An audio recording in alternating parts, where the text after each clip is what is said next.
Assalamu alaikum students. I am Sayyid Irfan Ali Shah and you are watching my YouTube channel Instant Physics Study. Students class 9 के chapter number 2 kinematics का एक और important topic that is graphical analysis of motion. असल में हम जब graphically motion को study करते हैं तो वो हमारे पास ज़्यादा बड़े डेटा को बहुत छोटा करके दिखा देता है। मीन यूँ समझ लें कि ग्राफिकली हमें बहुत बड़ी हमारे पास जो वैल्यूज़ होती हैं हम उनको शॉर्टली शो कर सकते हैं और इजीली हम उसको अंडरस्टैंड भी कर सकते हैं। तो basically graph is a pictorial way of presenting information about the relation between various quantities. Various quantities mean that दो क्वांटिटीज़ के दरमियान हमें ग्राफ शो होता है कि मतलब दो क्वांटिटीज़ हैं उनमें एक इंक्रीज़ हो रही है तो दूसरी पे क्या फ़र्क पड़ रहा है, अगर एक डिक्रीज़ हो रही है तो फिर दूसरी पे क्या फ़र्क पड़ रहा है। Basically the quantities between which a graph plotted are called variables. अच्छा याद रखें कि जो क्वांटिटीज़ होती हैं जिनके दरमियान हमारा ग्राफ बन रहा होता है उनको हम वेरिएबल्स बोलते हैं। अब वेरिएबल्स में जो ग्राफ में हमारे पास अगर मैंने देखें यहाँ पे एक ग्राफ बनाया हुआ है, अगर आप लोगों को नज़र आ रहा है तो देखिए यहाँ पे मैंने इस तरफ डिस्टेंस लिया हुआ है और इस तरफ मैंने टाइम लिखा हुआ है। तो one of the quantities is called independent quantity and the other quantity जो दूसरी होती है which values varies with independent quantity is called dependent quantity. एक ऐसी क्वांटिटी होती है जो इंडिपेंडेंट क्वांटिटी होती है और दूसरी हमारे पास डिपेंडेंट क्वांटिटी होती है। अच्छा याद रखें जो इंडिपेंडेंट क्वांटिटी होती है, स्टूडेंट बहुत इंपॉर्टेंट बात बता रहा हूँ इसको नोट कर लें कि जो इंडिपेंडेंट क्वांटिटी होती है वो हमेशा हम एक्स एक्सिस पे रखेंगे। कहाँ पे रखेंगे? एक्स एक्सिस पे। और जो डिपेंडेंट क्वांटिटी होगी हमारे पास, ठीक है ना, उसको हम कहाँ पे रखेंगे? वाई पे रखेंगे, वाई एक्सिस पे। अब जैसे देखिए अगर टाइम गुजर रहा है और डिस्टेंस कवर नहीं भी हो रहा तो टाइम इंडिपेंडेंट है जी, लेकिन अगर डिस्टेंस कवर हो रहा है तो लाजमी हमारे पास टाइम गुजर रहा होगा। मीन डिपेंडेंट हमारे पास जो क्वांटिटी होती है अगर वो हमारे पास डिक्रीज इंक्रीज हो रही है उसमें वैल्यूज तो डेफिनेटली हमारे पास जो इंडिपेंडेंट क्वांटिटी है वो आगे जा रही है, जैसे टाइम। सो स्टूडेंट्स ये जो ऊपर मैंने ग्राफिकल एनालिसिस लिखा है ये आपका एक शॉर्ट क्वेश्चन है। अभी मैं डिस्टेंस टाइम ग्राफ को शो करने लगा हूँ, ठीक है। मैं अभी आपको डिस्टेंस टाइम ग्राफ एक्सप्लेन करता हूँ कि अगर आपको पेपर में आ जाए कि डिस्टेंस टाइम ग्राफ बनाएं तो आप कैसे बनाएंगे। अच्छा याद रखें ग्राफ में डिस्टेंस एंड डिस्प्लेसमेंट जो होता है वो रिप्लेसेबल होता है। जैसे मैं अभी आपको करवा रहा हूँ डिस्टेंस टाइम ग्राफ और अगर आपको पेपर में आ जाता है डिस्प्लेसमेंट टाइम ग्राफ तो सेम एज इट इज़ आप बना सकते हैं, ठीक है ना। तो सबसे पहले देखिए मैंने क्या किया यहाँ पे कि in a distance time graph in a distance time graph, distance time graph में हमने क्या किया है कि टाइम टेकन अलोंग हॉरिजेंटली, ठीक है ना, time taken along horizontal. Horizontal पे मैंने आपको अभी पहले बता दिया है कि हमारे पास कौन सी क्वांटिटी होती है जो कि इंडिपेंडेंट होती है। हॉरिजेंटल पे हमने ले लिया एक्सिस पे वाइल जो हमारे पास वर्टिकल एक्सिस है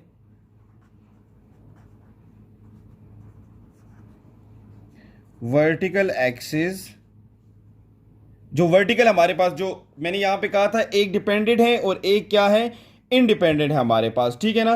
सो यहां पे हमारे पास वर्टिकल एक्सिस शो कर रहा है, show the distance covered by the object.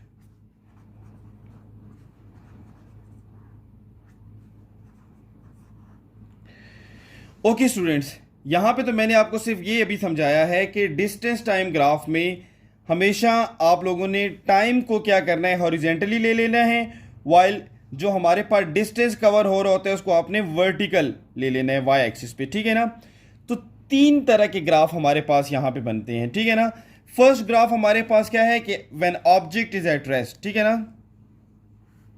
पहला ग्राफ जो हमारे पास आ जाता है वो क्या है हमारे पास, ऑब्जेक्ट इज एट रेस्ट। जब अगर हमारे पास एक ऑब्जेक्ट है वो रेस्ट पोजीशन में है तब उसका ग्राफ कैसे बनेगा हमारे पास, ठीक है ना। तो देखिए याद रखें कि हमारे पास मैंने ये जो साइड पे आपके लिए ग्राफ बनाया हुआ है, यहाँ पे मैं एक लाइन लगा देता हूँ, ठीक है ना। देखिए मैंने एक स्ट्रेट लाइन लगा रहा हूँ जो कि आप किसी भी जगह पे लगा सकते हैं। चले मैंने यहाँ पे 20 पे लगा दी है कि अभी मेरे पास एक स्ट्रेट लाइन मैंने यहाँ पे ड्रॉ की है, यहाँ पे स्ट्रेट लाइन ये देखें। सो ये स्ट्रेट लाइन जो मैंने अभी लगाई है वो मुझे ये शो कर रही है कि the body is at rest. MCQs में एक क्वेश्चन आया था कि इन डिस्टेंस टाइम ग्राफ, ठीक है ना, straight line parallel to the time axis shows number A the body is at rest, number B the body move with uniform speed, number 3 the body move with variable speed, number C हमारे पास none of these। तो देखिए basically ये जो parallel है ना, देखिए ना ये लाइन टाइम लाइन से पैरेलल जा रही है, तो बेसिकली इट शोज हमारे पास क्या शो कर रहा है, the body is at rest. तो देखिए अच्छा इन द ग्राफ मैंने अब यहां पे इसके लिए क्या लिखा, in the graph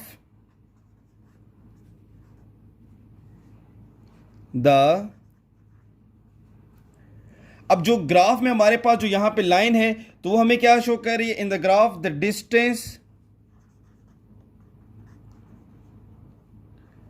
distance move by the object, distance moved by the object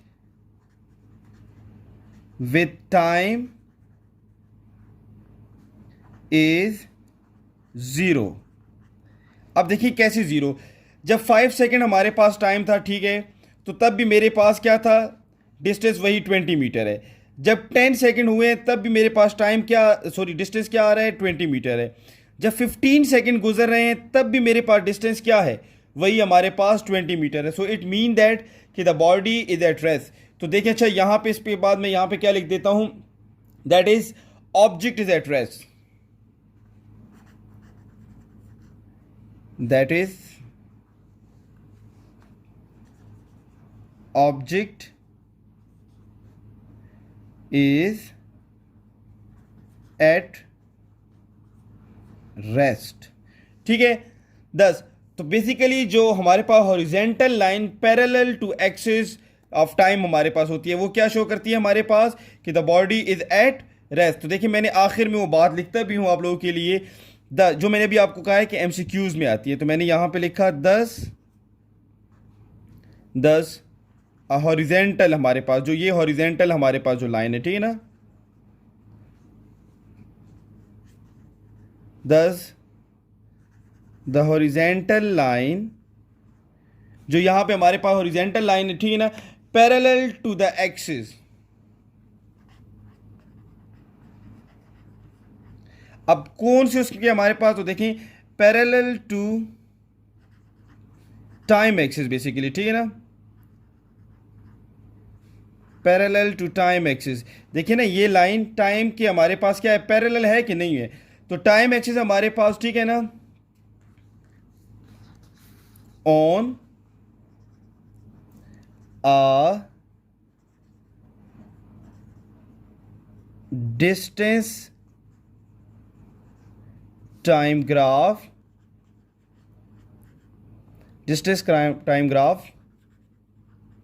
show that speed of object is 0, speed of the body या speed of the object is 0। अच्छा स्टूडेंट्स, ये नोट्स मैं अपने इंस्टाग्राम के page shah.coaching academy पे भी लगाऊंगा। तो वहाँ से आप लोग ये नोट्स भी उठा सकते हैं। उसमें आपको हेल्प ये होगी कि देखिए आपको ये चीज़ लिखने में ईजी होगा। जैसे मैंने हेडिंग बनाई हुई है, आपको प्रेजेंटेशन भी नज़र आ रही है और आपको वहाँ पे लिखने में भी ईजी होगा। नाउ मैं जो सेकंड हेडिंग अभी बना रहा हूँ वो क्या है, when object move with constant speed. पहले तो हमारे पास था कि when object is at rest. Now अगर हमारे पास ऑब्जेक्ट कांस्टेंट स्पीड से जा रहा है तो देखिए मैंने यहां पे क्या लिखा, object moving with constant speed. Okay, second number मैंने जो यहां पे लिखा है वो मैंने उसके लिए ये लिखा है कि when object move with constant speed. मैं बिल्कुल इसके सामने ही ग्राफ बनाऊंगा ताकि ग्राफ की हेल्प से आप जो बात है ग्राफिकल एनालिसिस है तो आप वो अपना जो जो बात कर रहे हैं वो आप ग्राफिकली प्रूव भी कर सकें। सो देखिए मैंने यहाँ पे एक लाइन लगा दी है, ठीक है ना, वाई एक्सिस पे, और एक मैंने एक्स एक्सिस पे लाइन लगा दी है। ठीक हो गया। ओके स्टूडेंट्स, ये देखिए मैंने एक वाई एक्सिस पे और एक एक्स एक्सिस पे लाइन लगा दी। मैंने अभी आपको थोड़े टाइम पहले एक बात बताई थी कि आपने एक्स एक्सिस पे हमेशा इंडिपेंडेंट क्वांटिटी रखनी है एंड दैट इज टाइम, जो कि हम सेकंड्स में ले रहे हैं। और मैंने आपको कहा था कि y के ऊपर आपने डिपेंडेंट क्वांटिटी ले लेनी है, दैट इज m, जो कि हमारे पास क्या है, हमारे पास डिस्टेंस जो हमारे पास कवर हो रहा है। ठीक है। नाउ अब आप ऐसे करें कि इसको डिफरेंट टाइम्स में एंड डिस्टेंस में कन्वर्ट कर देते हैं। तो ये देखिए मैंने लिखा first 5 second, number second 10 second, number 3 15 and 20। ये देखिए मैंने इसको इक्वल इंटरवल में क्या कर दिया है, डिवाइड कर दिया है। ओके, नाउ यहां पे डिस्टेंस को भी मैंने 10 20 30 एंड 40 मैंने ले लिया है। अब मैं when object moving with uniform velocity को या यूनिफॉर्म स्पीड को मैं बात कर रहा हूं, तो देखिए यहां पे मैंने सबसे पहले लिखा, अगर आपको इस चीज में यहां पे देखिए डिस्टेंस को और टाइम को आपस में अब लिखना है तो कैसे लिखेंगे आप, वर्डिंग कैसे लिखेंगे, तो देखिए मैं यूं लिखता हूं, the speed of an object और एन बॉडी, ठीक है ना, of an object is said to be uniform या कांस्टेंट, ठीक है ना, constant if it covers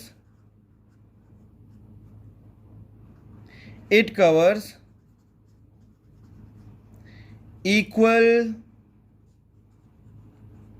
distance in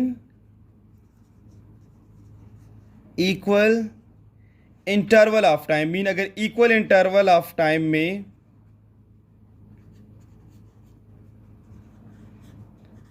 equal distance cover हो रहा है तो मैंने लिखा है the speed of an object is said to be constant if it covers equal distance in equal interval of time.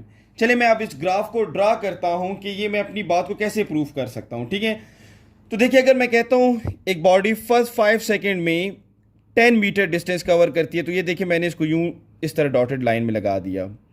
Now let, अगर मैं कहता हूं नेक्स्ट 5 सेकेंड में अगेन उसने 10 मीटर कवर किया, तो ये देखिए equal distance in equal interval of time हो रहा है हमारे पास। ये देखिए मैंने सेकेंड भी कर दिया। नाउ अगेन मैं कहता हूं कि if a body cover equal distance in equal interval of time, तो ये देखिए मैंने नेक्स्ट यहां पे 15 सेकेंड पे लेकर ये देखिए मैंने यूं कर दिया। ज़रा आप लोग ये जो यहाँ पे मेरे पास देखें, ये पॉइंट्स जो मैंने लिए इनको मैं स्ट्रेट लाइन से क्या करता हूँ, ड्रा कर देता हूँ। ये देखें तो मेरे पास देखिए हमारे पास ये क्या है, एक स्ट्रेट लाइन बन गई है। तो डिस्टेंस टाइम ग्राफ जो होता है हमारे पास, ठीक है ना, शो स्ट्रेट लाइन हमारे पास जो डिस्टेंस टाइम ग्राफ जब भी इक्वल इंटरवल ऑफ टाइम में इक्वल डिस्टेंस कवर होगा तो हमेशा क्या होता है, स्ट्रेट लाइन। सो हम इसको यूं लिखेंगे, द डिस्टेंस टाइम ग्राफ, ठीक है ना, is a straight line. thus the distance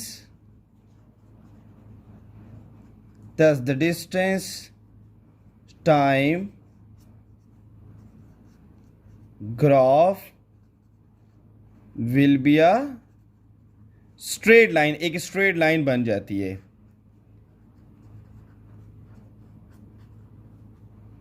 straight line.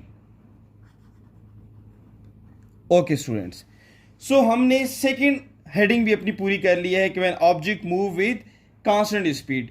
Now अब हम अपनी थर्ड हेडिंग की तरफ आते हैं जिसमें हम ये बात करते हैं कि when object move with variable velocity या वेरिएबल स्पीड। अब देखिए मैंने यहां पे नेक्स्ट जो हेडिंग दे दी वो मैंने लिख दिया ऑब्जेक्ट मूविंग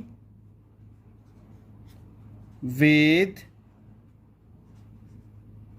अब ऑब्जेक्ट मूविंग विद आप वेरिएबल नॉट कांस्टेंट आप लिख सकते हैं, ठीक ना, वेरिएबल स्पीड।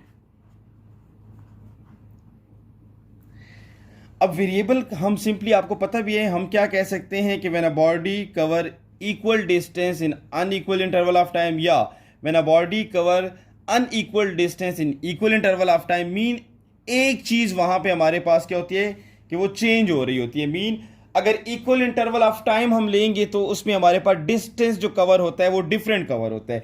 चले मैं इसको स्टार्ट पहले एक ग्राफ से ही आपको ग्राफिकली उसमें बताता हूं।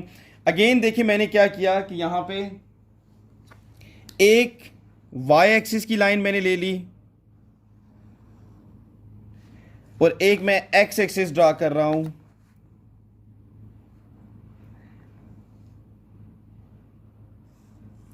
मैंने आपको पहले एक बात बताई थी, अगेन बता रहा हूं कि हमेशा आपने इंडिपेंडेंट क्वांटिटी को कहां पे रखना होता है, उसको आपने हॉरिजेंटली रखना है। ये देखिए मेरे पास this is independent quantity that is time, और जो डिपेंडेंट क्वांटिटी है, ठीक है ना, डिस्टेंस, वो देखिए मैंने मीटर में यहां पे शो कर दिया, ठीक है।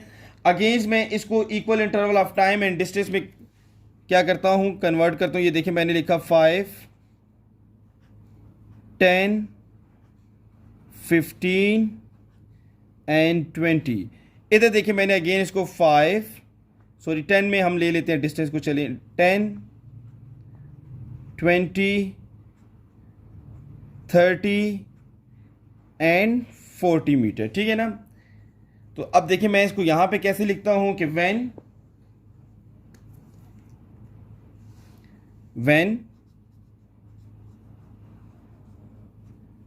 an object does not cover equal distance, when an object does not cover equal distances in equal intervals of time, then क्या होता है, then speed is not constant। अगर स्पीड कांस्टेंट नहीं होती तभी तो ये ऐसे होता है कि इक्वल इंटरवल ऑफ टाइम में हमारे पास अनइक्वल हमारे पास डिस्टेंस कवर होता है। चलिए देखिए अब मैं इसको ग्राफिकली बताता हूं कि कैसे। जैसे हमारे पास कोई ऑब्जेक्ट है, वो फर्स्ट 5 सेकेंड में 10 मीटर डिस्टेंस कवर कर लेता है। ये देखिए मैंने फर्स्ट 5 सेकेंड में 10 मीटर डिस्टेंस कवर करवा दिया बॉडी पे, ठीक है ना। चलें अभी वो ज़्यादा एक्सिलरेट हुआ और नेक्स्ट 10 सेकेंड में हमारे पास उसने राउंड अबाउट 28 हमारे पास जो है तो मीटर डिस्टेंस क्या किया, कवर कर लिए। ये देखिए मैंने यहाँ पे इसको ले आया हूँ। अच्छा नेक्स्ट 5 सेकेंड में उसकी स्पीड अगेन स्लो हुई और उसने ओनली 34 हमारे पास, चलें ये देखिए मीटर, मतलब 34 मीटर तक गया, डिस्टेंस कवर किया। नेक्स्ट हमारे पास जो लास्ट हमारे पास जो 5 सेकेंड है उसमें वो 40 तक उसकी स्पीड चली जाती है। ठीक है, ये देखिए हमारे पास उसकी स्पीड अभी क्या आ गई है, 40 आ गई है। अगर मैं यहाँ पे देखें हर एक पे यहाँ पे इस तरह एरोज लगा के ना, डॉट लगा के इनको आपस में मेज करता हूँ, तो देखें मेरे पास यहाँ पे जो ग्राफ अभी क्रिएट हो रहा है, it's not a straight line. तो देखिए जब स्ट्रेट लाइन नहीं है तो हमारे पास it mean that body does not move equal distance in equal interval of time. तो यहाँ पे आपने क्या लिख देना है, इस उस केस में हमारे पास distance time graph is not a straight line हमारे पास। ठीक है ना, इन दिस जो अभी हमने सिचुएशन बनाई हुई है, ठीक है, in this the distance time graph, the distance time graph is not a straight line,